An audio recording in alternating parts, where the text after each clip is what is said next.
I'm a glutton for punishment. Here I am back at it on the CRX 1991 SI Special Edition.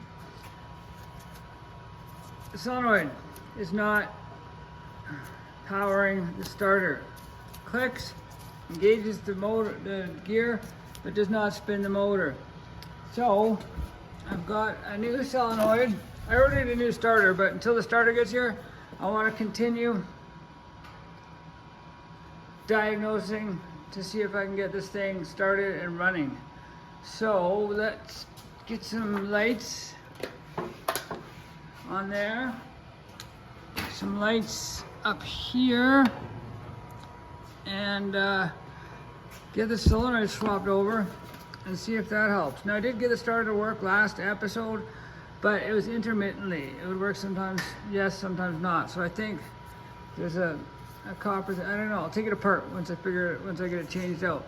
So let's continue. Okay, so this is a solenoid that Amazon said will fit. It's different.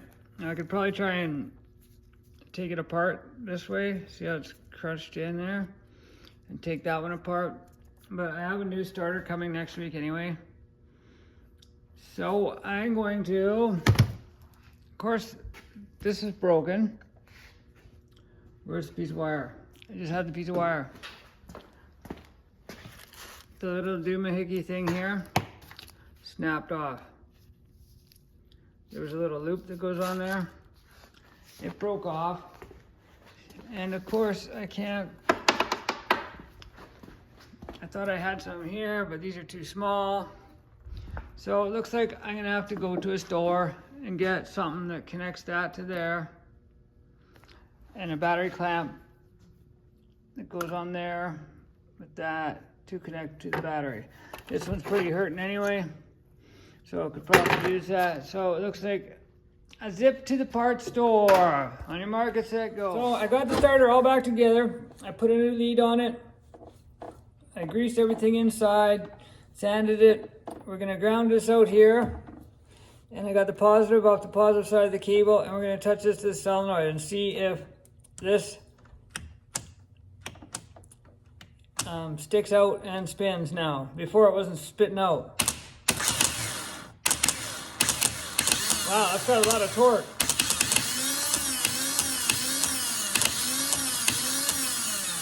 Whoa, that's a win. I'm gonna call that, I know it's probably short on the video, but I spent a lot of time refurbishing the starter. So I'm gonna end that here today with a thumbs up. So tomorrow I'm gonna put the starter in and crank it up, do a compression test. And see if I can troubleshoot the fuel injection and maybe change the ignition module and see if I can get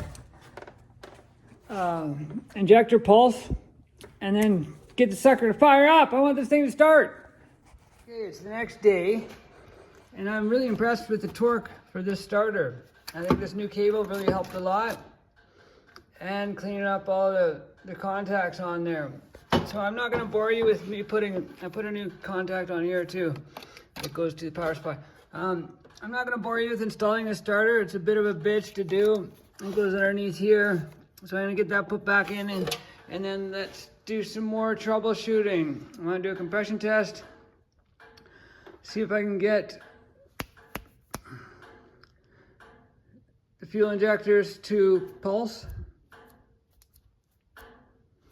And see what else happens. And if I get the injectors to pulse, maybe I will drop the tank and or drain the gas and change the fuel pump too.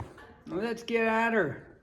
Pitter patter. 1991 CRX SI Special Edition compression test.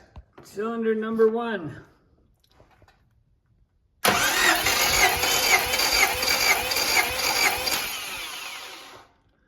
$175, 180. Woohoo! Cylinder number 2.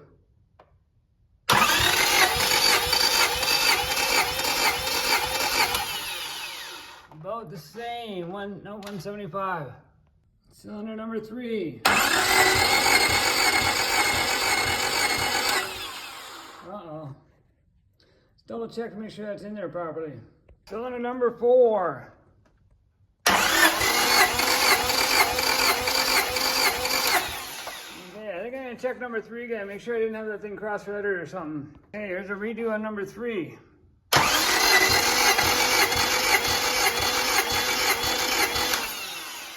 Thank God, that's better. 140. Still not as good as the other ones, but that's better.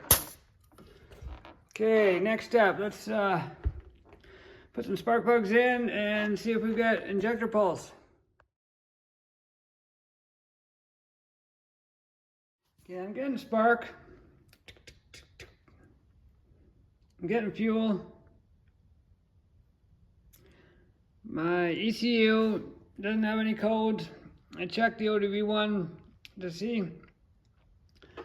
I'm wondering if this distributor's fucked. I tried to swap it in a new module here, and then it didn't even get sparked then. So I'm gonna try a new distributor. Everything's grounded. I cleaned up the grounds for the thermostat down there. Everything seems good. It just doesn't make any sense to me. So, and I thought it was going to be that resistor box there, but it's not. I checked the ohms. Everything appears to be the way it should be, even though I ordered a new box.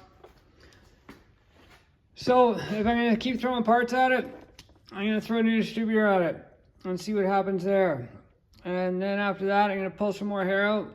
And anyone else has got any ideas on this? Here's the ECU down here. It's got a light on it. It turns on when you turn the key on. There is these 2 wires that weren't hooked up, but it was running like this up before apparently. And this is a green wire with the green dot on it, and this one is a yellow wire with the green stripe. So I'm not sure where they're supposed to go, but it was running exactly the way this is hooked up prior to whatever, and it just died. So any thoughts or ideas or suggestions, I would love some help.